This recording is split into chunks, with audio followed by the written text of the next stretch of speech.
자, 누가복음 21장 23절에서 24절 봅시다.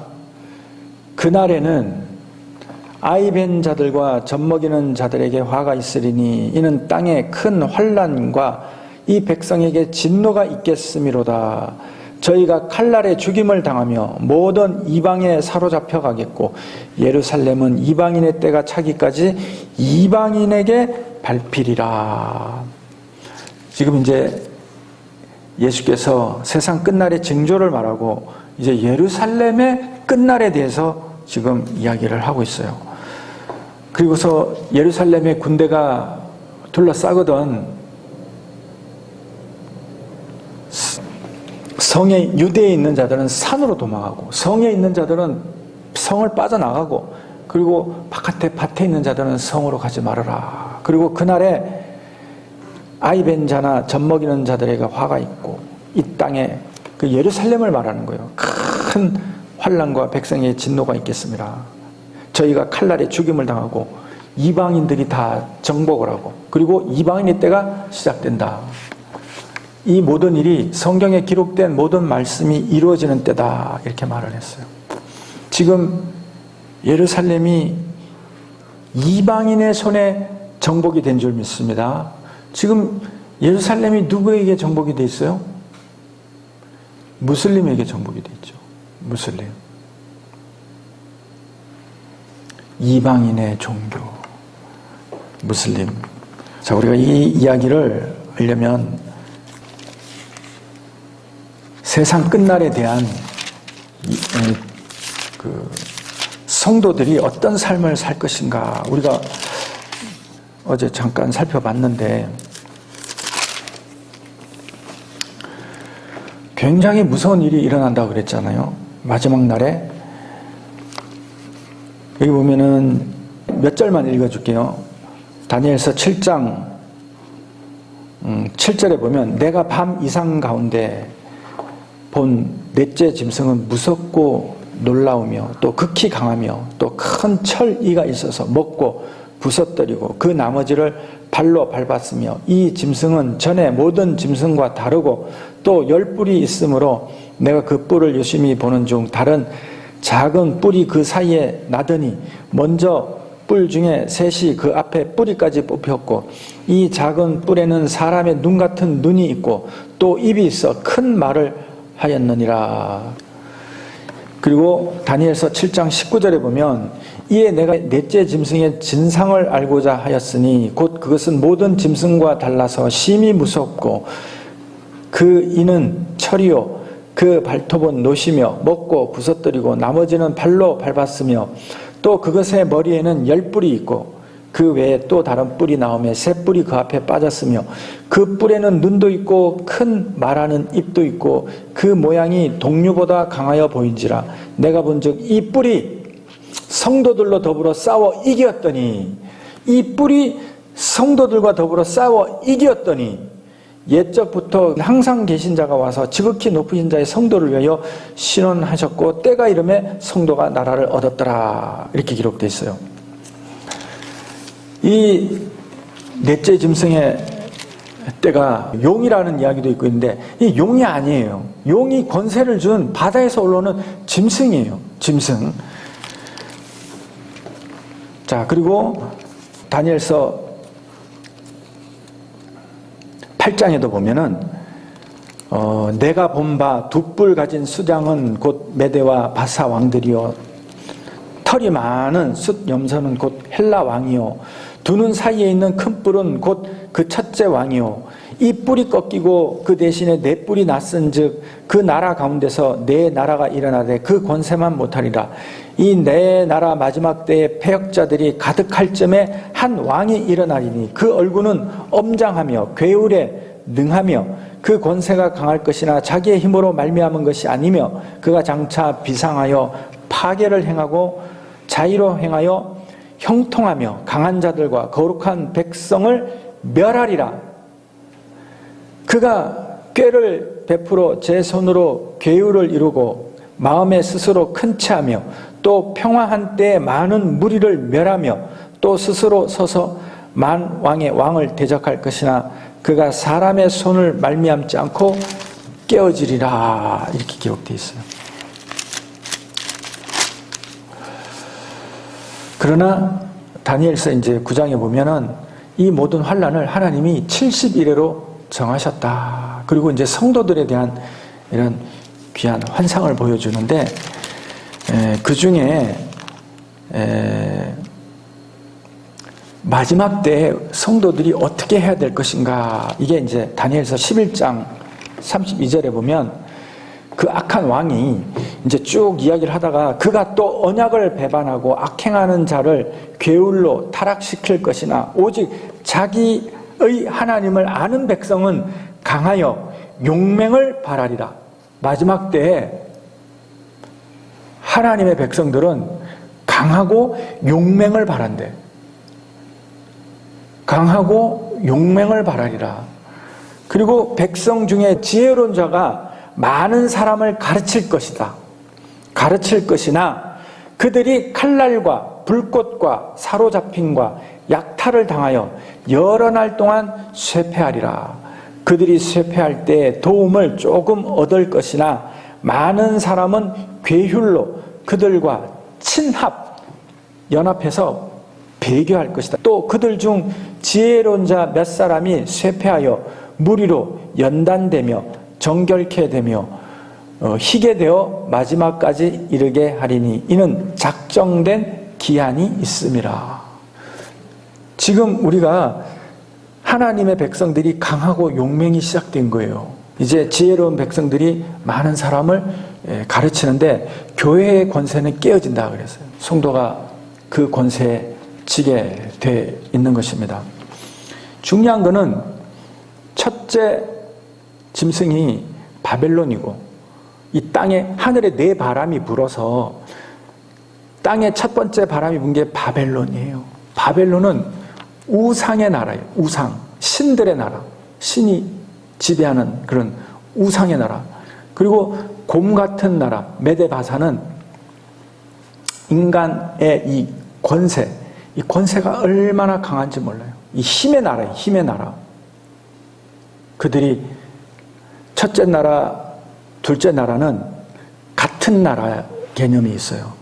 신을 섬기고 인간의 힘이 엄청나게 강해진 나라예요.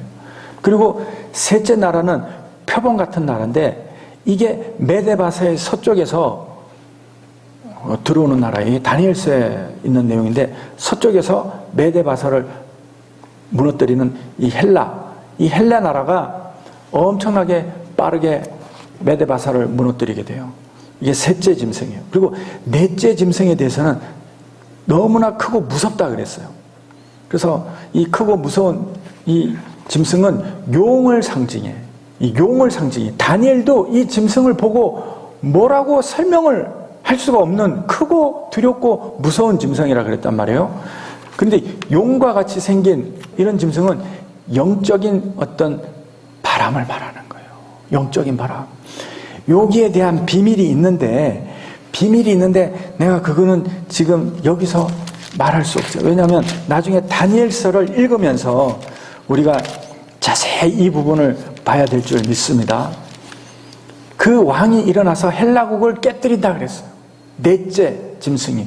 그리고 엄청난 권세를 가지고 있는데 그 입이 큰 말을 한다 그랬어요. 아주 영적으로 신령한 말을 하고 이가 온 세상으로 신들 위에 서고 그리고 세상과 맹약을 하고 모두 다 그 말에 동의를 하게 되고, 그리고 예루살렘의 예배를 금지한 것처럼 똑같은 방법으로 헬라국이 예루살렘을 정복하고 그 헬라국이 큰 뿔이 꺾여지고 나서 네 뿔이 일어나고 네 뿔 중에 하나에서 또 다른 뿔이 나서 이 뿔이 예루살렘을 진멸하고 예배를 금지시키고 엄청난 고통을 준 것과 같이 바로 이 네 번째 짐승이 바다에서 올라오면, 내가 왜 바다에서 올라온다면 요한계시록에 바다에서 넷째 짐승이 올라오는 게 나와요.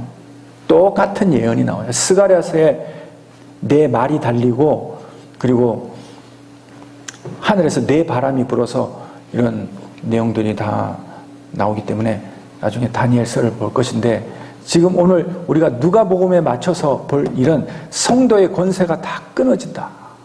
이런 환란이 우리에게 온다. 예루살렘의 그런 멸망과 같은 환란이 똑같은 이방인에게도 임하게 되는 것입니다. 지금 우리가 정신 차려야 될 때예요.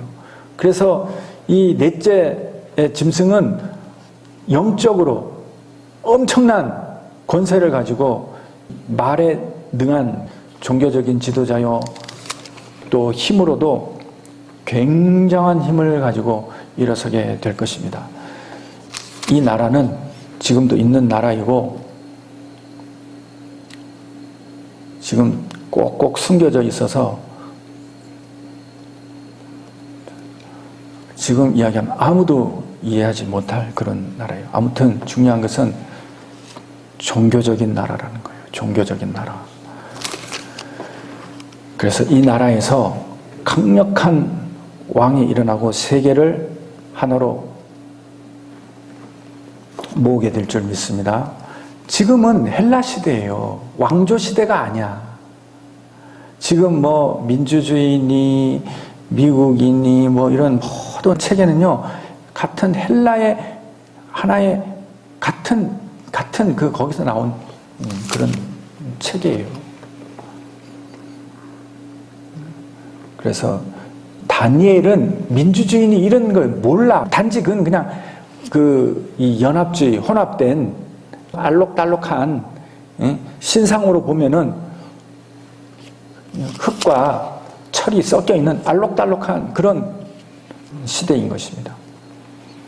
어쨌든 성도들의 이런 앞날에 많은 환란이 예비되어 있다. 그러나 다니엘서에 기록된 대로 용맹하고 믿음이 강해야 되고, 그리고 지혜롭게 가르쳐야 되고, 그러나 많은 이들이 환란에 넘겨지게 되고 때로는 배교하게 되고, 그리고 인내하는 자가 있게 될 것이고, 그 기한은 정해져 있다.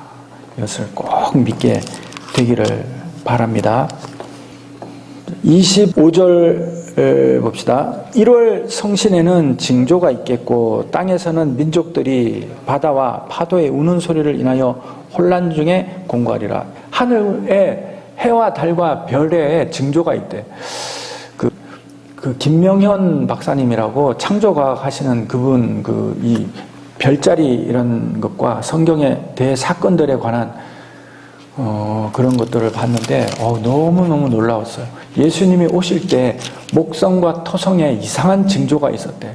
그 징조를 보고 그 동방 박사들이 예수님을 찾으러, 메시아를 찾으러 유대 땅에 왔다는 거예요.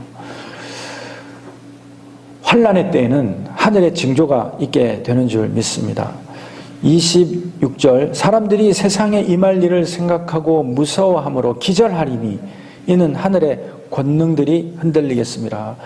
이게 요한계시록에도 나오는 말인데, 하늘에 징조가 있고 또 사람들이 무서워 기절한다. 여러 가지 환란으로 인해서 상상도 못할 일들이 이제 일어나게 되는 줄 믿습니다.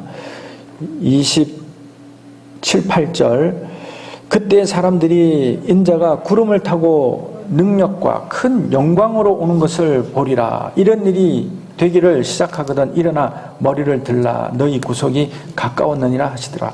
자, 그래서 아까 칼날에 죽는다는 건 거기까지는 예루살렘에 대한 이제 환란을 이야기하고, 그 다음부터는 이제 온 세상에 징조는 1월 성신에 징조가 있고, 또 사람들이 너무너무 무서워서 기절할 정도의 하늘의 권능에 큰 흔들림이 있고, 그런 징조가 보이거든. 그때 인자가 구름을 타고 영광 중에 오리니 이런 일이 일어나면 너희는 하늘을 향해서 일어나 머리를 들라가 뭐예요?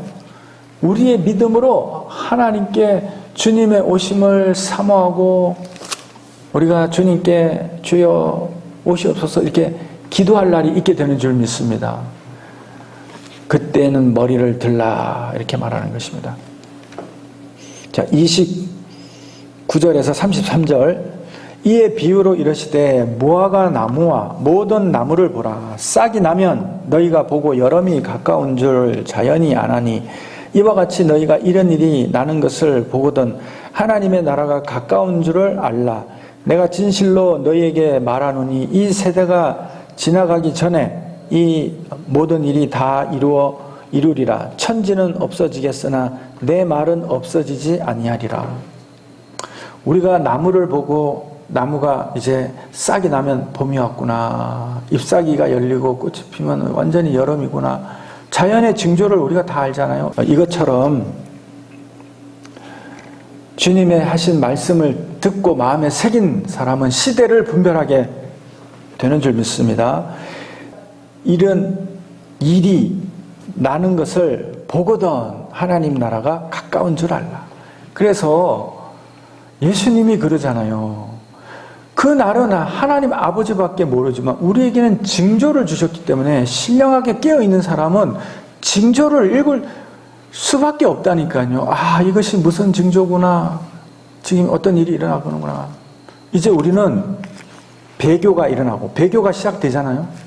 뭐 옛날에도 있었지만 더 큰 배교가 있을 수 있고 이제 반드시 기억할 것은 한 왕이 쓰면은 그 왕이 쓰면은 이제 마지막 때가 정말 가까운 거예요. 그리고 7년 동안 맹약을 하리라 이런 기록이 있어요. 예수 그리스도의 부활 이후로 우리의 모든 교회의 이런 시간들은 영적 전쟁의 시간이지만은 특별히 성경에 기록된 대로 이런 것들은 가시적으로 우리 눈에 현실로 이루어지게 되는 줄 믿습니다. 그때 모든 사람이 그 큰 말, 이 짐승은 아주 어떤 형태인지 모르지만 용이 자기 권세를 다 주었다 그랬거든요. 큰 말이라는 것은 종교적인 그런 말이라는 뜻이거든요. 큰 말을 하는, 그리고 모든 세상 사람들이 저의 말을 다 신뢰하게 되는 이런 일이 있게 되고 큰 권세를 얻는다 그랬어요. 다른 새 왕과는 비교할 수 없다. 비교할 수 없는 큰 힘이라 그랬어요. 알렉산더 대왕보다 더 큰 힘을 가진.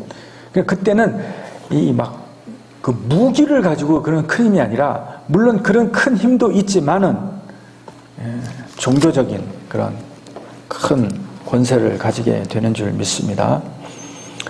34절에서 36절, 너희는 스스로 조심하라. 그렇지 않으면 방탕함과 술 취함과 생활의 염려로 마음이 둔하여지고 뜻밖의 그날이 덫과 같이 너희에게 임하리라. 이날은 온 지구상에 거하는 모든 사람에게 임하리라. 이러므로 너희는 장차올 이 모든 일을 능히 피하고 인자 앞에 서도록 항상 기도하며 깨어 있으라 하시니라. 예수님이 우리에게 살 길을 지금 알려주셨어요. 이 환난은 이 지구상에 있는 모든 사람에게 임한다 그러잖아요.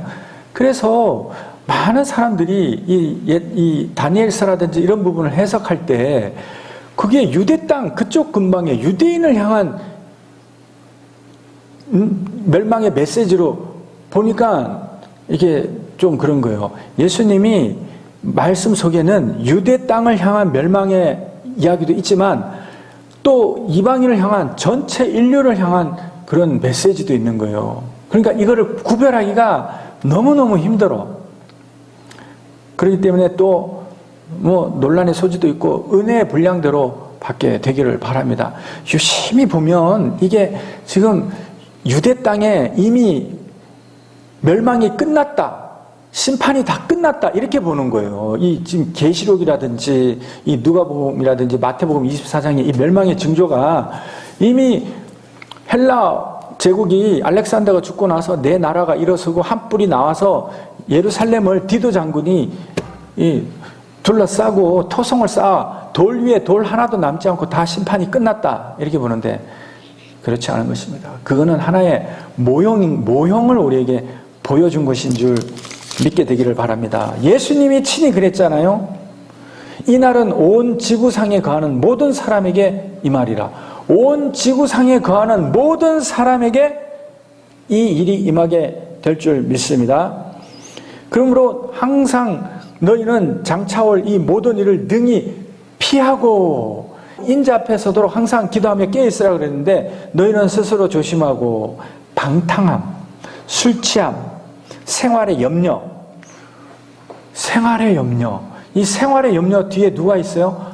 만몬이 있어요. 만몬이. 돈 때문에 사람의 영혼을 사고 팔고 죽이고 살리고, 우리가 언제부터 돈에 이렇게 매여 있어서 돈에 매여서 죽이고 살리는 권세가 돈에서 나오게 되는 이런 참담한 시대를 왜 우리가 스스로 만들고 종이 되어서 두려워하냐, 이 말이죠. 하나님께서 능히 살 길을 열어주실 줄 믿습니다.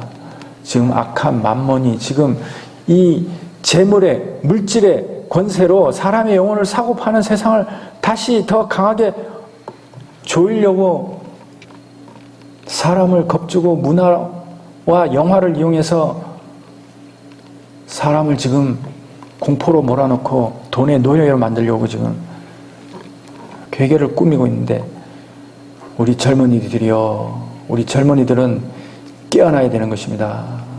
정신 바짝 차려야 돼요. 좌우를 구분하고 선악을 구분하고 하나님의 말씀에 올바름과 선함과 부끄럽지 않은 일에 여러분들이 당당한 의를 가져야 되는 것입니다. 세상이 뒤집어져서 선을 행하는 자가 도리어 부끄럽게 생각하고 숨는 이런 지금 거꾸로 된 뒤집어진 세상에 여러분이 지금 살고 있다는 것입니다. 하나님의 말씀에 깨어있지 않으면 절대로 구분할 수가 없어요. 자랑할 수도 없고. 여러분의 의는 예수 안에 있는 것입니다. 세상 사람들에게 잘 보이려고 여러분이 거기에 사는 삶이 세상의 종노릇하고 재물의 종노릇하고 만몬의 종노릇하고 산다는 것을 알아야 되는 것입니다. 여러분은 의의 종이요 생명과 성령에 사로잡힌 예수 그리스도의 종이 되기를 축원합니다. 이 세상이 얼마나 이 악한 자들이 사람들 생각 속을 흔들어 놨는지, 여러분들이 헤어나오려면 이런 문화부터 끊어내야 돼요. 눈으로 보는 것부터. 분별할 수 있으면 보시고 아니면 멀리 하셔야 되는 것입니다. 그래서 이 모든 일을 능히 피하라, 이 환난을 피하라, 이런 말을 하는 것입니다. 이 환난을 피할 수 있도록. 그래서 다니엘서에는 지혜롭게 잘 신앙을 지키고 잘 가르쳐라, 이렇게 기록하고 있습니다. 그리고 항상 기도하며 깨어있어라. 깨어있어야 되는 것입니다. 기도하고 깨어있고 방탕하지 말고. 왜 방탕해요? 물질을 쫓아 살고 물질이 많으니까 방탕하게 되는 것이고, 그리고 술 취하고, 또 이에 방탕한 생활을 못하게 되면 생활에 염려가 들어오게 되는 것입니다. 우리가 주의 일을 하면 내게 있는 것으로 족하고 마음이 넉넉해지게 되는 줄 믿습니다. 37, 8절 읽읍시다. 예수께서 낮이면 성전에서 가르치시고 밤이면 나가 감람원이라 하는 산에서 쉬시니 모든 백성이 그 말씀을 들으려고 이른 아침에 성전에 나아가더라. 예수께서 낮이면 성전에서 가르치시고 밤이면 나가 감람원이라는 산에서 쉬시니. 감람원은 성령 올리브 산인데, 감람 기름은 성령을 예표하잖아요.